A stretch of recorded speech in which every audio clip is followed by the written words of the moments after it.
No hay lugar más inhóspito que el desierto. Sin embargo, el hombre ha escrito en ese desolado paisaje páginas importantes de su historia. Ha librado batallas, ha gestado religiones y ha fabricado leyendas. Hoy vamos a ir a uno de esos desiertos, al más seco, al más inhabitable y probablemente al más extraordinario de todos los desiertos, Ocucaje. Desde hace millones de años, el viejo sol descubre cada mañana la desnuda soledad de Ocucaje. Las pampas arenosas del Hornillo, de Guayurí y la Yesera se encienden en ocres y amarillos bajo su luz.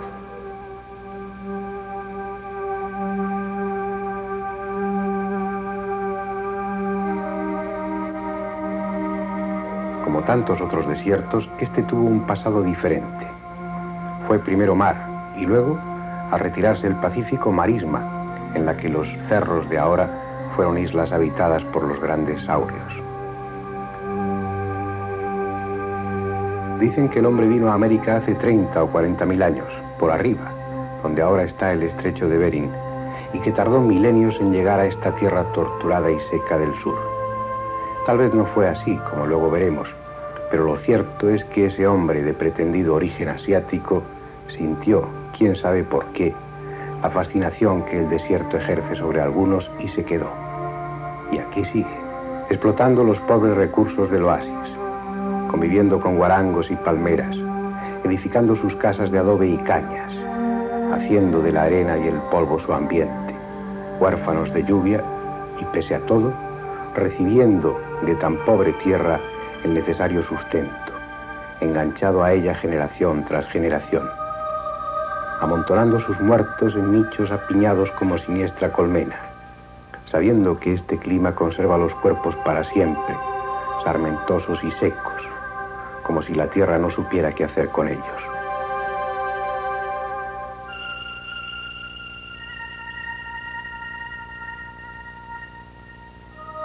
Por eso, estos cementerios del desierto no parecen tales, sino almacenes de la muerte, que tal vez impíos arqueólogos del futuro descubran como los de ahora descubren los viejos cementerios de las culturas Nazca, Paracas o Ica.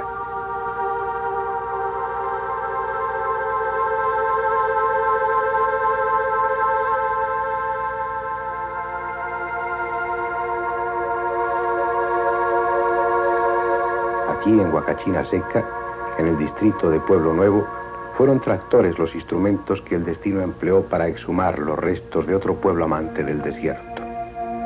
Allanaban el terreno para urbanizarlo y construir viviendas cuando aparecieron los primeros despojos de esta necrópolis.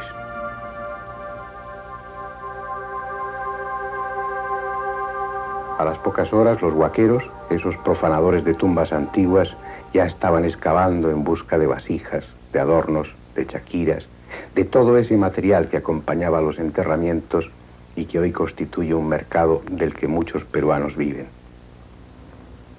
Cuando los arqueólogos han conseguido los medios necesarios para su trabajo, ya queda poco por hacer. Los huaqueros han saqueado la mayoría de las tumbas sin el menor cuidado. Nosotros pudimos financiar varios días de excavaciones. Teníamos la esperanza de compartir con ustedes el descubrimiento de una tumba intacta. Pero no hubo suerte, solo huesos. Nada más y nada menos. Viviendo en estas tierras, haciendo de la necrofilia una forma de trabajo, uno termina por insensibilizarse, por no dar valor a lo que más valor tiene. Se aprecia más un vaso funerario que un cráneo. Como si hubiera arquitectura mejor recipiente o más noble contenido que el que este cráneo tuvo. En su interior hubo pensamientos, deseos, sentimientos. Fue el receptáculo de una inteligencia, de una individualidad, quizás de un alma, si es que tal cosa existe. Su destino, vacío ya de ideas y de afectos, será el sombrío almacén de algún museo. No es siquiera un cráneo especial que merezca un lugar en las vitrinas, como este, 150 centímetros cúbicos más capaz que un cráneo normal.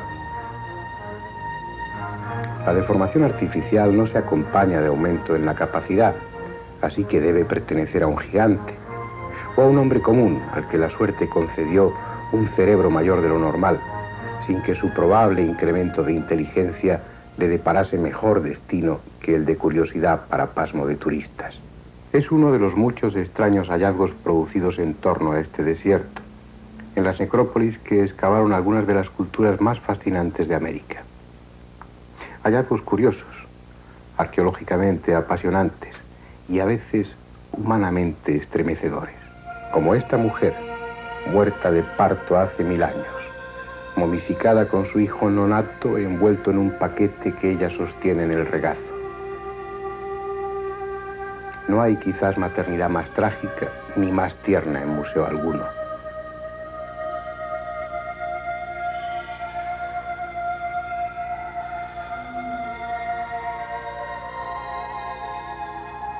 Hay algo de morbosa complacencia en la contemplación de las momias, en la observación de sus cuerpos apergaminados y secos. Para el arqueólogo son piezas inestimables porque dan información precisa sobre el atuendo, costumbre y creencias de aquellos pueblos desaparecidos. Para el visitante ocasional cuenta más el aliciente de penetrar en uno de los más íntimos secretos, de tener acceso al último reducto de la individualidad que es el propio cadáver. Otros los contemplamos intrigados, como si en el gesto o en las cuencas vacías pudiera encontrarse alguna información sobre los testimonios de su técnica que nos dejaron y que plantean 1000 incógnitas. Una de ellas, los propios tejidos con los que esos pueblos envolvían a las momias. Porque allí, en ese desierto y en las márgenes de los escasos ríos que lo atraviesan, se desarrolló una de las extrañas culturas peruanas capaces de alardes técnicos que hoy nos desconciertan. Hace 2000 o 2500 años, puede que muchos más, en la misma época en que otros pueblos experimentaban la locura de la piedra, los hombres de la cultura Paracas enfermaron de la locura de las telas y se dedicaron a tejer mantos increíbles.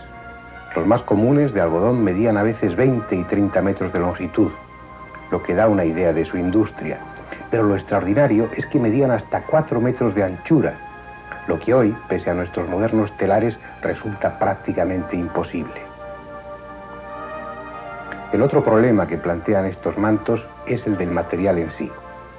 Una sola tumba de la cultura Paracas requería todo el algodón producido por 6000 metros cuadrados de cultivo, lo que en un terreno tan escasamente fértil como aquel resulta más que paradójico e incomprensible.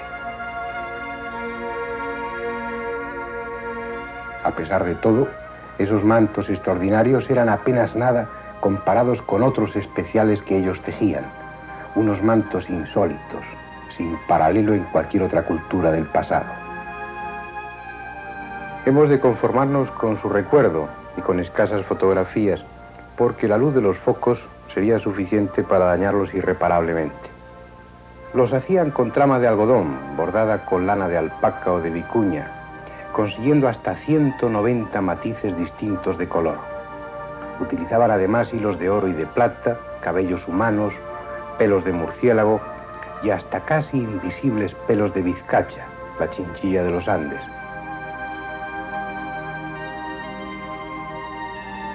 En esos mantos plasmaron una mitología incomprensible. Están poblados de extrañas criaturas, de seres grotescos a medio camino entre el hombre y el mono, en insólitas posturas, flotando ingrávidos o precipitándose desde lo alto.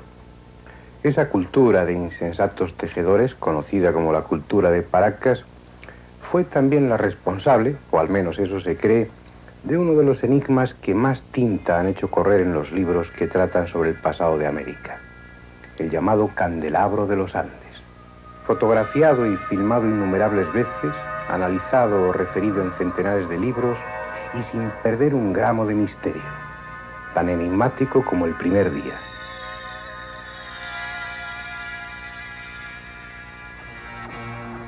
Está en las inmediaciones del desierto, dibujado o excavado en una duna de la punta Pejerrey, en la costa de Pisco, visible desde el aire y desde el mar, como si quienes lo trazaron hubieran tenido claro interés en que no pasara desapercibido. Mide 183 metros en su parte más larga y las líneas que lo forman tienen 5 metros de anchura y apenas 50 centímetros de profundidad. No ha costado gran trabajo realizarlo. Simplemente excavar en la arena y amontonarla a los lados. pero nunca llueve intensamente y las frecuentes brumas cargadas de sal han formado una costra superficial que lo protege. Puede tener 1000 años o 10.000. Nadie lo sabe, como nadie sabe qué representa. Para unos es un tridente, para otros un cactus. Sin embargo, es conocido como el candelabro, pero es probable que nada de eso sea.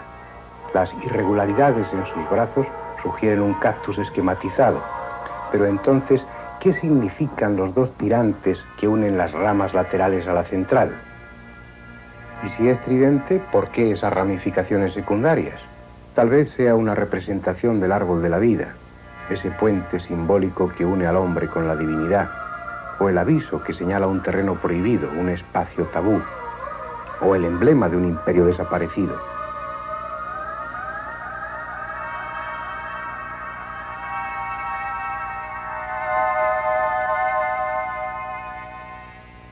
Puede que guarde relación con los geoglifos de Nazca, esas célebres pistas y dibujos que cubren la pampa colorada, también en las márgenes del desierto y también, como el llamado candelabro, pendientes de explicación. Parece que quienes habitaron en los oasis de este enorme desierto o en las tierras escasamente productivas que lo rodean se empeñaron en acumular misterios que hicieran más románticas sus arenas.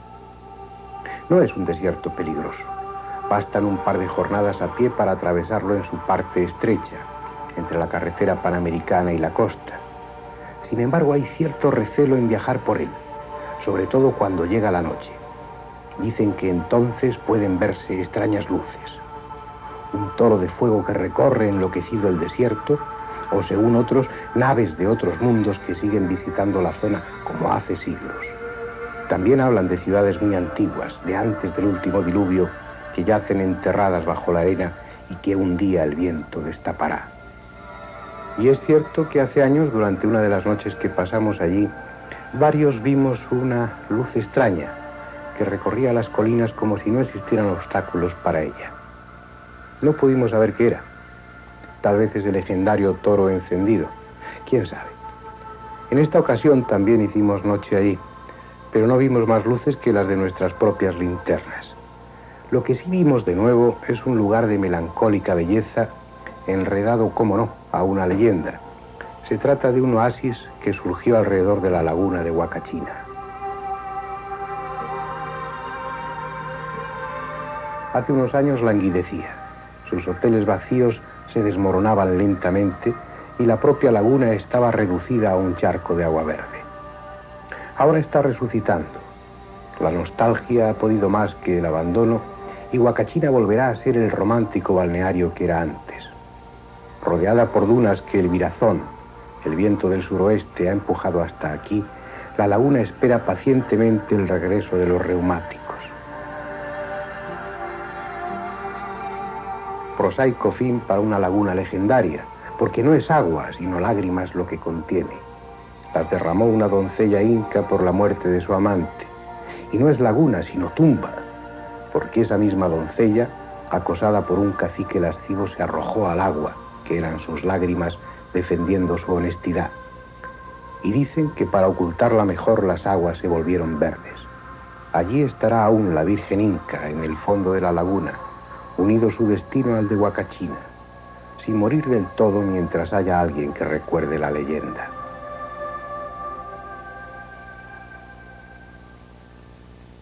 En ese desierto de Ocucaje, rodeado por necrópolis debidas a las culturas más fascinantes del Perú, habitado en sus oasis por gentes tenaces y rico en leyendas, hay también el testimonio de un pasado remoto, los restos de una época que es 100 millones de años vieja. Hallazgos que vamos a compartir con ustedes, filmados por vez primera y que probablemente obliguen a cambiar la historia de ese continente y la historia de todo el planeta. Algunos de los que formábamos el equipo ya conocíamos el desierto en su aspecto paleontológico. Habíamos incluso encontrado dientes de ictiosaurio, enormes huevos petrificados y vértebras de animales gigantescos, imposibles ya de identificar. En esta ocasión íbamos acompañados por el doctor Cabrera. el protagonista del apasionante y controvertido tema de las piedras de Ica. Según él, en esas piedras, supuestamente grabadas por una remotísima humanidad que convivió con los saurios hace 100 o 150 millones de años, está indicado que muchos de esos animales, considerados como reptiles, no fueron tales, sino anfibios, y por tanto no nacían de los huevos totalmente formados, sino que sufrían después una metamorfosis hasta llegar a su forma definitiva, como sucede con las actuales ranas. Él nos guiaba para mostrarnos en un cerro del desierto lo que pensaba que era el fósil de una larva de dinosaurio. El camino ascendente nos dejaba ver distintos estratos geológicos, diferentes formas minerales que sugerían una época de convulsiones, de grandes cataclismos telúricos. Al fin llegamos al lugar señalado por Cabrera. Allí, marcado con unas lajas de piedra caliza, estaba el fósil.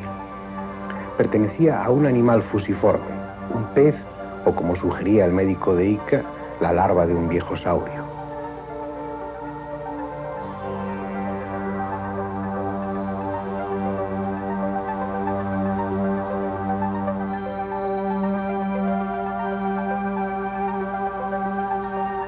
Aquel cerro había sido en su momento un lecho marino, al menos eso parecía claro.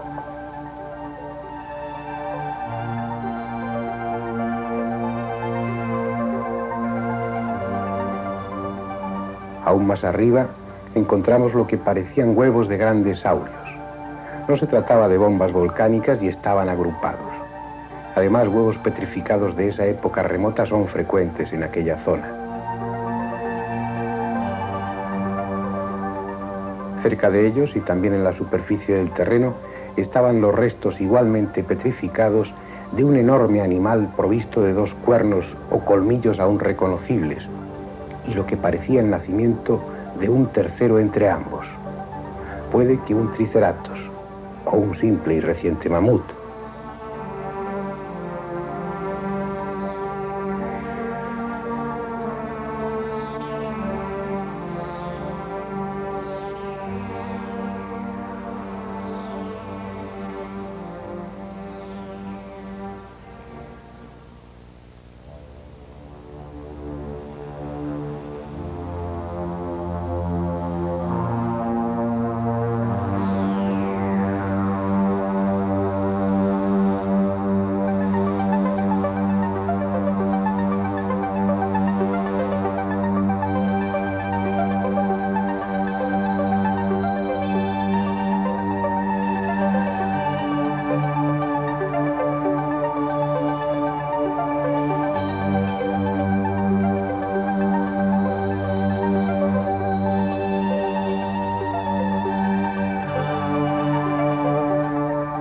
Pocos minutos después descubríamos otro fósil.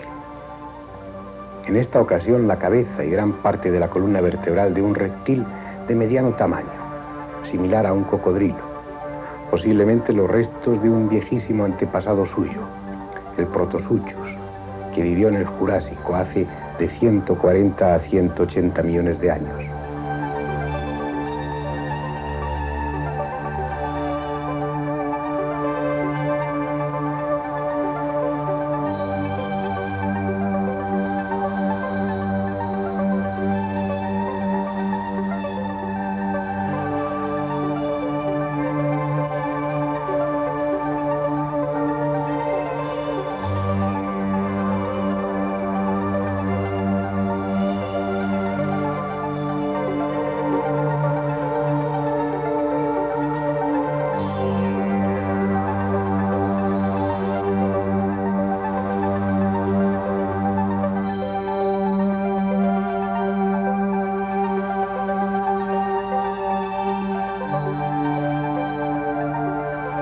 Y aún en una quebrada cercana, la erosión había dejado al descubierto el fósil de un animal gigantesco que no pudimos identificar.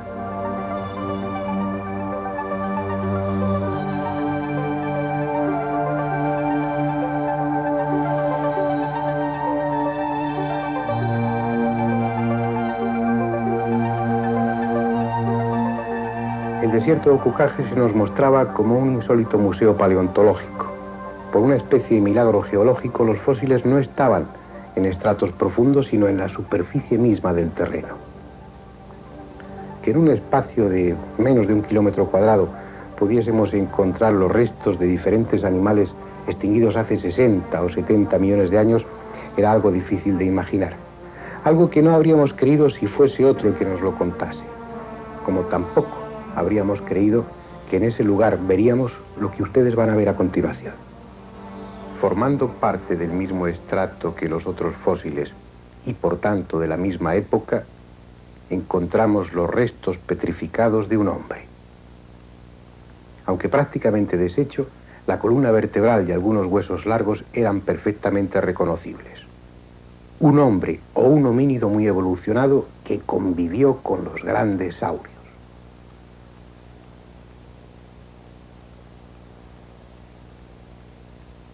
Una herejía desde el punto de vista de la paleontología. Algo tan imposible como encontrar un reloj de cuarzo entre los restos de una cueva prehistórica. Sin embargo, todo parece indicar que es cierto, que hace no menos de 60 millones de años existían criaturas como nosotros. Ahí está, sobre un cerro del desierto, esperando a los paleontólogos, si es que alguno se atreve a correr el riesgo de trastornar todo cuanto se ha escrito sobre el pasado del hombre.